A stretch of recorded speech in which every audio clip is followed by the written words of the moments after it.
जय हिंद मेरे प्यारे बच्चों, मैं अंकित कुमार झा स्वागत करता हूं आपका पीजी एकेडमी में।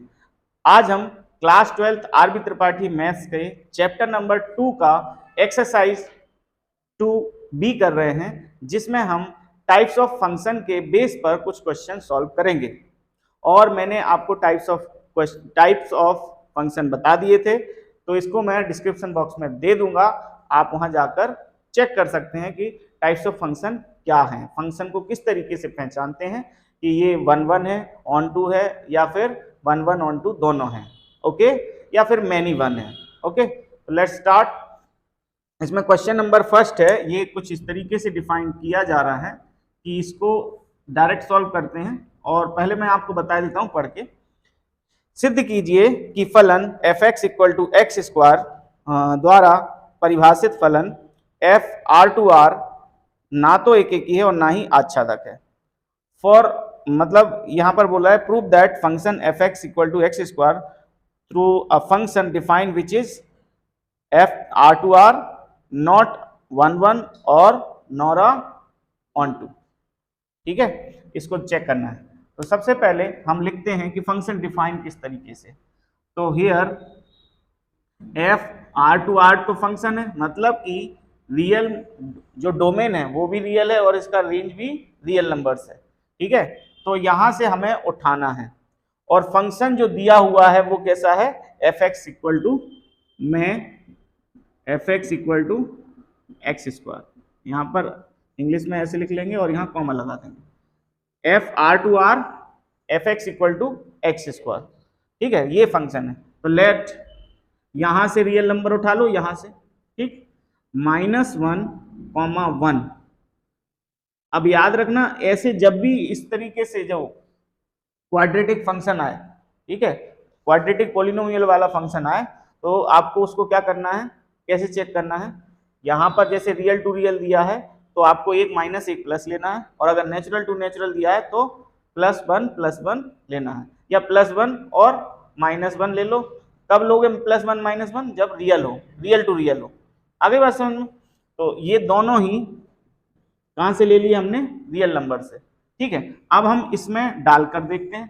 ठीक है, क्या देखो यहां पर x1 x2 इक्वल नहीं है ना, तो यहां पर क्या लिखेंगे, हियर पहले हम फंक्शन रख लें।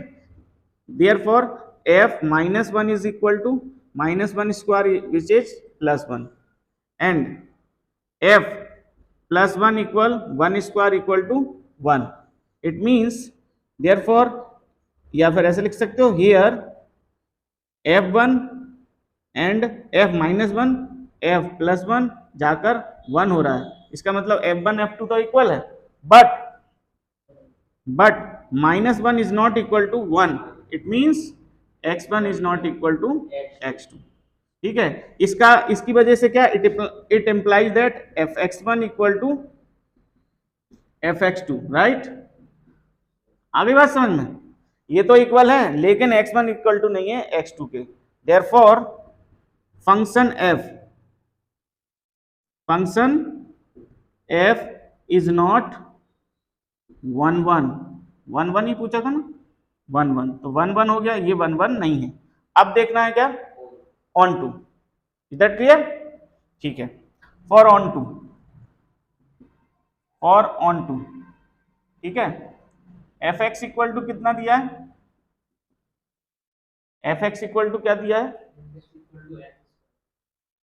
हाँ, f(x = यही तो दिया, f(x = x²। अब इसको हम क्या कर लेते हैं, लेट y = f(x) या f(x = y। अंडरस्टूड। अब हम यहां पर y की जगह क्या रख देते हैं, x²। x² = y। ठीक है, तो x = क्या हो जाएगा, √y।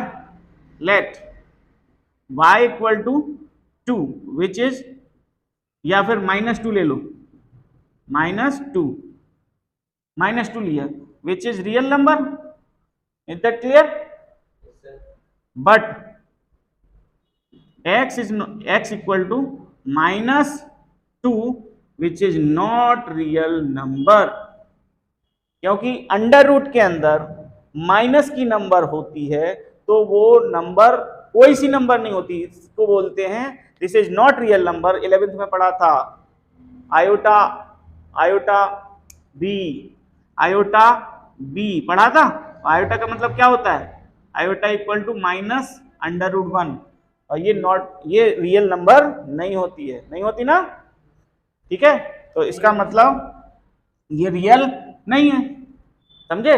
तो हम इधर से गए, मतलब ये वाले फंक्शन से गए, यहां से यहां जाने पर हमें ये रियल नहीं मिल रहा है, तो इसका क्या मतलब हुआ, ये ऑन टू भी नहीं है। समझ में आया बात, समझ में आया। तो क्या लिख देंगे, hence function f is not onto function.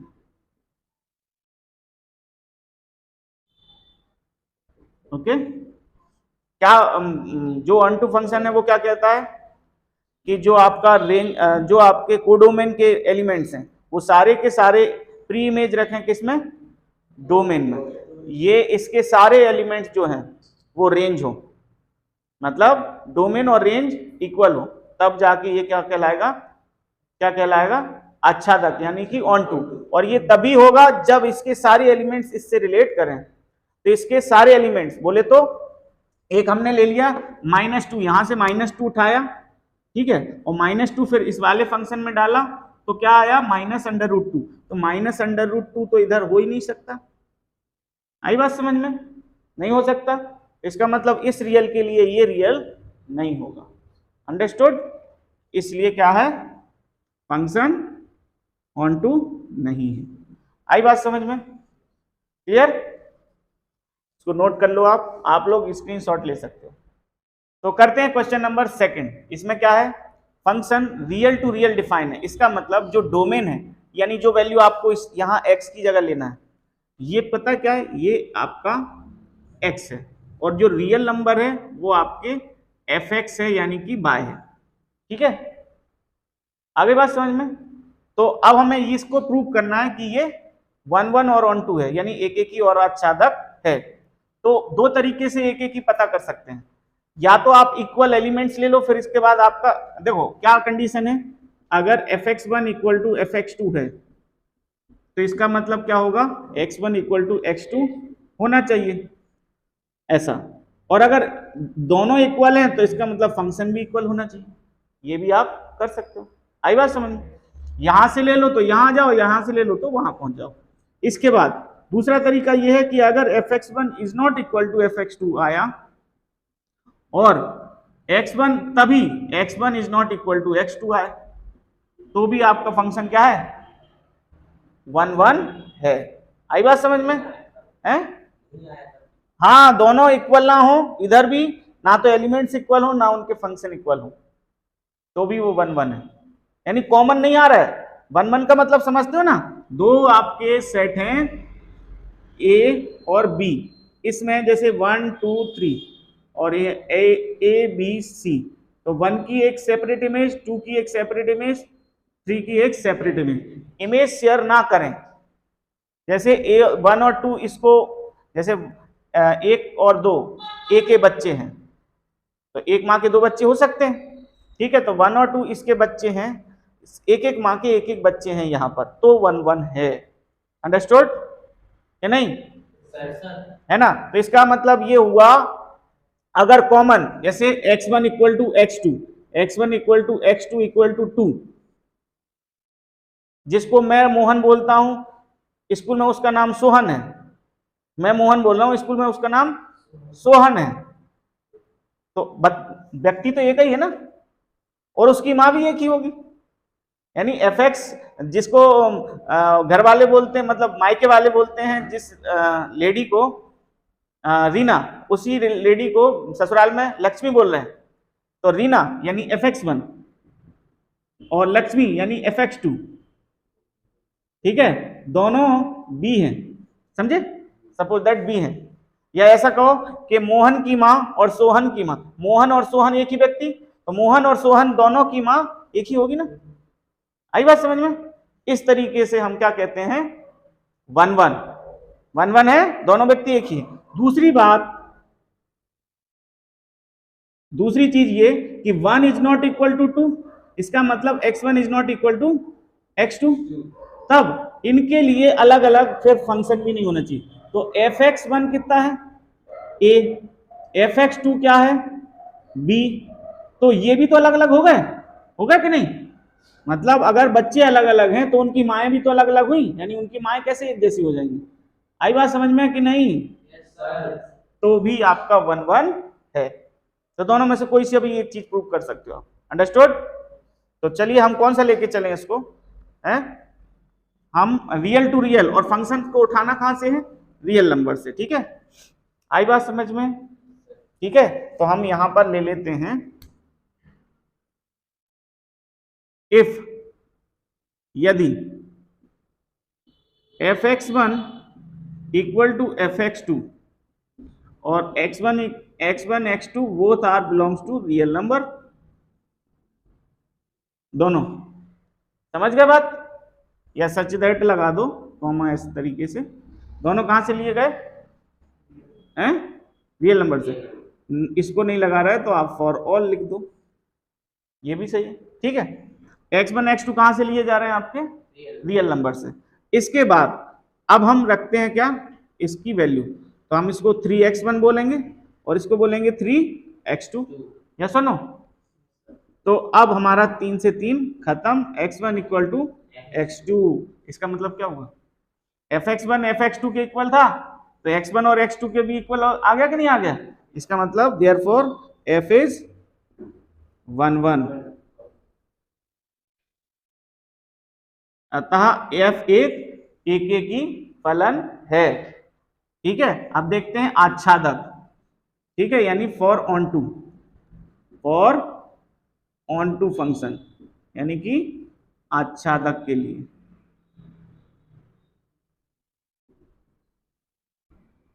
मैं आपको बोल रहा हूं, आप लोग थोड़ा सा अपना एफर्ट लगा लोगे ना तो ये क्वेश्चन बहुत हलवा, ठीक है? हम लोग क्या करते हैं, एक ही फॉर्मेट पर लेके चलते हैं और फिर कहते हैं हमें ये चीज समझ में नहीं आ रही। अरे आप यहाँ पर अपना दिमाग भी तो यूज करो। अभी मैंने बोला मोहन और सोहन दोनों एक ही व्यक्ति हैं, दोनों x1 equal to x2 equal to 2, और उन दोनों की माएँ भी सेम होंगी कि नहीं? मोहन की माँ भी, सोहन की माँ भी, जिसको सावित्री कह रहे हैं, है ना, जिसको बी बोल रहे हैं। नहीं आई बात समझ? ठीक है, तो ऐसे भी तो बोल सकते हैं, ठीक? फॉर ऑन टू के लिए लेके देखते हैं। हाँ, एफ एक्स इक्वल टू कितना है बेटा? 3x है, ठीक है? आगे बात समझ? तो यहां पर जो x लेना है वो कहां से? For all x's belongs to real number, clear?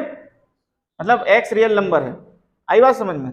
अब हम देखते हैं कि y भी रियल नंबर आना चाहिए कि नहीं आना चाहिए? यानी कि अगर हम यहां से यहां गए फंक्शन में, तो हमें यहां से यहां जाने पर हमें ये वैल्यू डाली तो हमें मिली क्या? Real number. ये रियल नंबर डालने पर मुझे रियल नंबर मिली।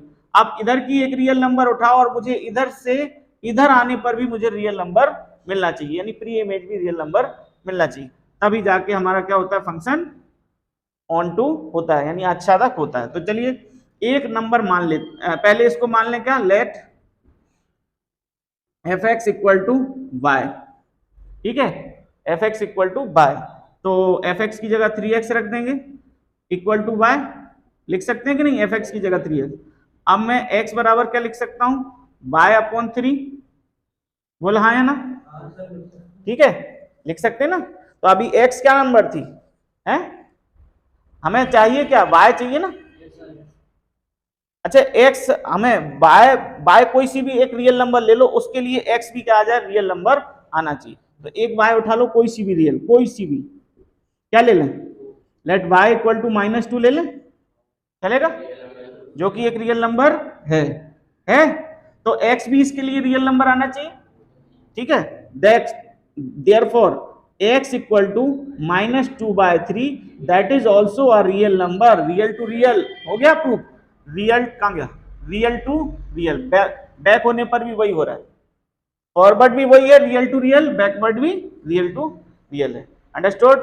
समझ में आए? देखो पहले तो हम बोल नहीं रहे थे कि x रियल नंबर है, फिर हमने y रियल नंबर ली तो भी x रियल नंबर आ गया उसके लिए। आई बात समझ में? तो हम क्या लिख देंगे? Therefore f is onto function. Clear? अगर समझ में आया हो तो लाइक करते जाइएगा, है ना। You can take a screenshot.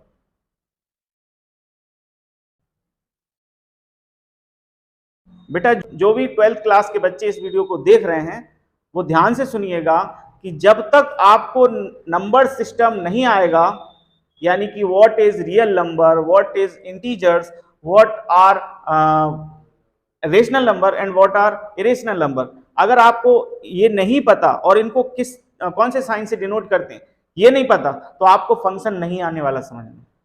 अगर आपको फंक्शन अच्छे से समझना है तो आपको नंबर सिस्टम अच्छे से पढ़ना होगा और उनके सिंबल पढ़ने होंगे। अगर आपको ये चीज पढ़ना है तो आप कमेंट बॉक्स में कमेंट करिए कि सर आप बता दीजिए नंबर सिस्टम, उसके बाद फंक्शन समझ में आ जाएगा, आपको डेफिनेटली आ जाएगा। चलिए तो स्टार्ट करते हैं नेक्स्ट क्वेश्चन। Question number 3। ठीक है, तो थर्ड में क्या दिखा है, क्या देख रहा है या क्या लिखा है? Sorry, f x equal to x cube, और इसके लिए फंक्शन किस तरीके से डिफाइन है? F Z to Z, Z to Z, right, है ना। तो जेड क्या होता है? जेड होता है इंटीजर। इंटीजर को यानी पूर्णांक, पूर्णांक को हम काय से? आई से और जेड से डिनोट करते हैं। ठीक है, कैपिटल आई और स्मॉल जेड, कैपिटल जेड नहीं स्मॉल जेड। अब यहां पर हमें वो कह रहा है कि प्रूव करो कि ये एक एक ही है लेकिन आच्छादक नहीं है। वो तो दिख रहा है बेटा, दिख रहा है एक एक ही है, आच्छादक नहीं है। पूछो क्यों? देखो अभी हम एक एक ही लेते हैं, तो एक एक ही के लिए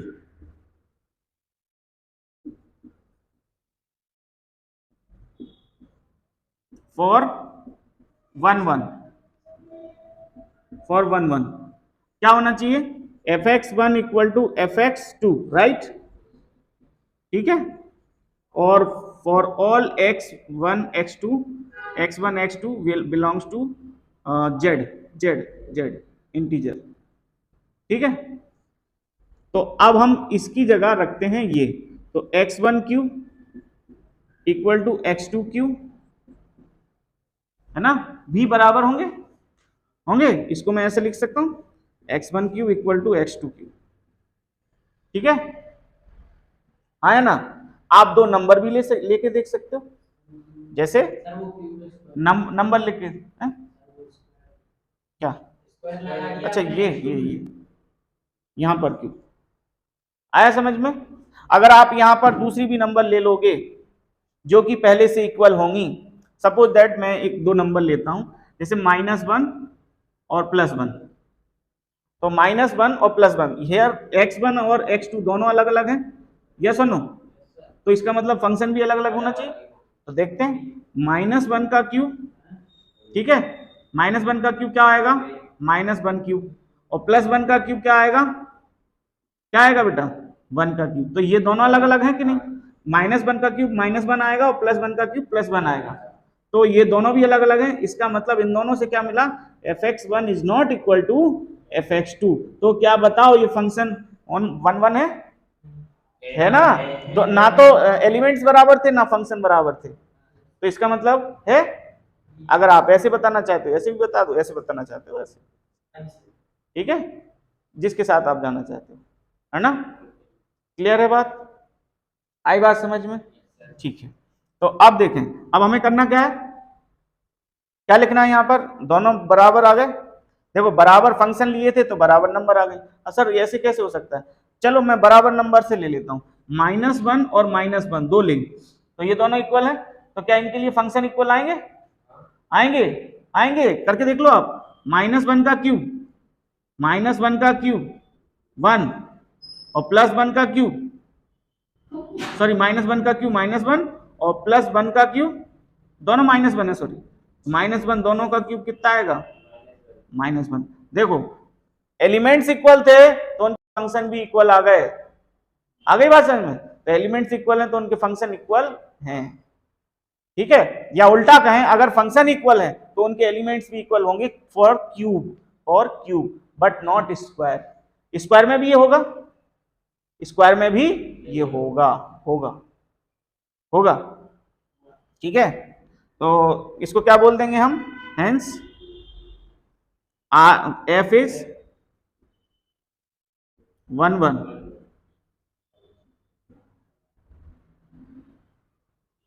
अतः एफ एक ही संबंध है। अब ये प्रूव करना है कि ये ऑन टू नहीं है। तो ऑन टू कैसे प्रूव करेंगे? तो हम यहां पर हेडिंग डाल देंगे फॉर ऑन टू, यानी आच्छादक के लिए, है ना। एफ एक्स इक्वल टू कितना दिया है बेटा? एक्स क्यू, और एक्स बिलोंग्स टू कहां से है? जेड से। और all x belongs to Z, है ना। आपको दिख रहा है कि एक्स कहां से है? पूर्णांक, ठीक है।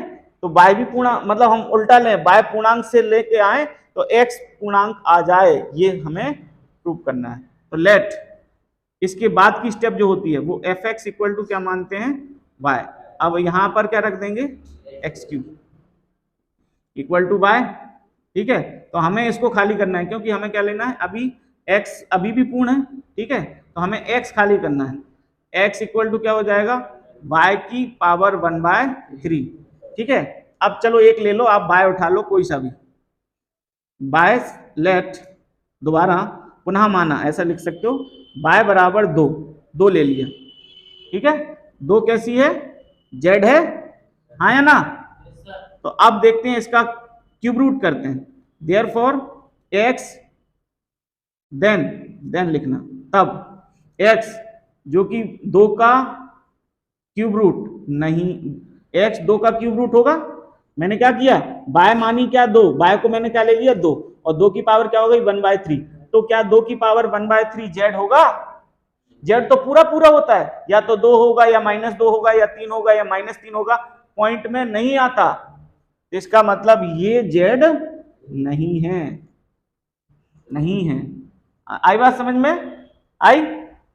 बाय तो जेड लिया, लेकिन एक्स जेड नहीं आया। लेकिन यहां पर हमारा क्वेश्चन किस तरीके से डिफाइन है कि आपका जो भी एक्स होगा वो इंटीजर होना चाहिए। तो हमने यहां से इंटीजर उठाया, उसके लिए ये इंटीजर होना चाहिए, तो नहीं है।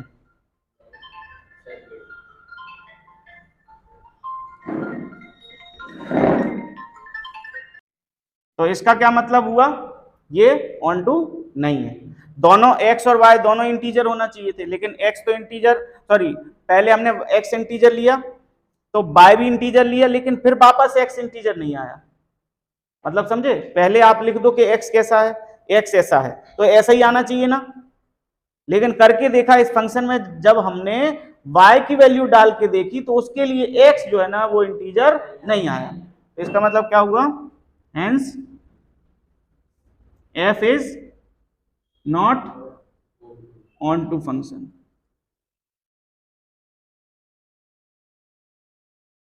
ठीक है बेटा, अंडरस्टूड? बाकी आपके लिए होमवर्क में है, ठीक है। आप लोग भी करिएगा, अगर नहीं आते हैं तो भी मैं आपको यहाँ बता दूंगा। इतने साफ साफ आ गए? क्लियर? अच्छे से आ गए?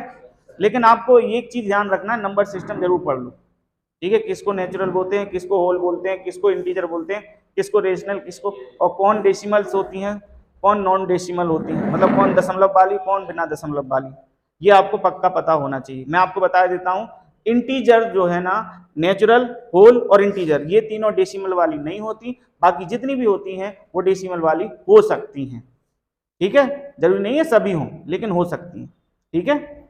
इंटीजर्स तक डेसिमल नहीं होते, ठीक, पूर्णांक तक दशमलव संख्याएं नहीं होती, ठीक है। आई होप आपको ये चीज वीडियो अच्छा लगा हो, और अगर वीडियो अच्छा लगा हो तो इसको लाइक, शेयर और सब्सक्राइब जरूर करिए। थैंक यू, जय हिंद।